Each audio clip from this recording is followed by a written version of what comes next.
Huli ang convoy ng isang mataas na opisyal ng PNP na dumaan sa exclusive bus lane sa EDSA. Pero may depensa ang PNP. Nagbabalik si Francis Volve. There are less and less violators now. Kakasabi lang ni bagong upong DOTR Secretary Vince Dizon na nabawasan na ang mga nahuhuling pasaway sa EDSA bus lane. Pero kagabi, Sino yan, sir? Ano ba ito, sir? Sino po yan? Sino po? Ay, bawal po dito dumaan, sir. Sinabi ko na po yan eh. kita sa video ng DOTR SAIC sa northbound lane na bahagi ng EDSA busway ang pagpara ng mga taga-SAIC sa isang convoy na nagpakilalang sa PNP. Ayon pa sa mga kausap ng mga enforcer, may emergency at kailangang makarating sa Campo Crame ng sakay nila na di umano'y ang mismong pinuno ng PNP na si General Romel Marbel. Ayon sa SAIC, hindi na ipaliwanag ng mabuti ng mga police escort ang kanilang rason, kaya umalis ang convoy para ihatid daw muna ang opisyal sa kampo. Pero iniwan nila ang dalawang miyembro ng Highway Patrol Group at saka bumalik para kunin ang violation ticket. Hindi naman kinumpirma pero hindi rin itinanggi ni Marbel kung siya nga ang sakay ng nasitang convoy.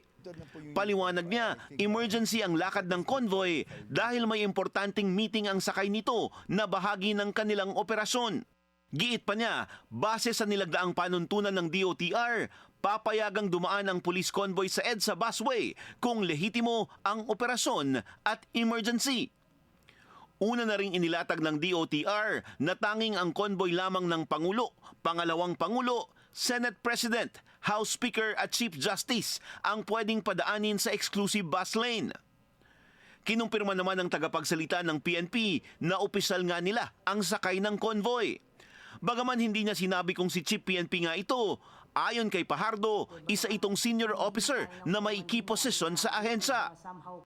Alam po natin at aware po tayo doon sa existing traffic rules, particularly dyan po sa paggamit po ng carousel lane dyan sa EDSA.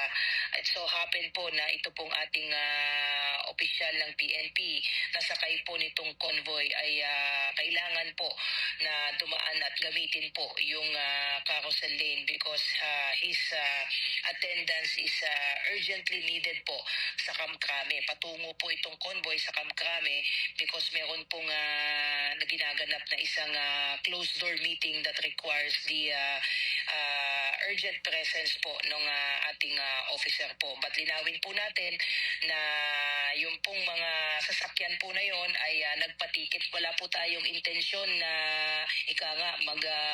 mag-entitled. For security reason po ay hindi na po natin i-divulge ang identities po ng mga laman po ng convoy. What we can confirm po ay these are senior officers po holding sensitive position.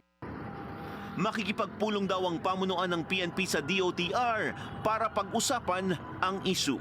Para sa agenda, Francis Polbe, Billionaire News Channel.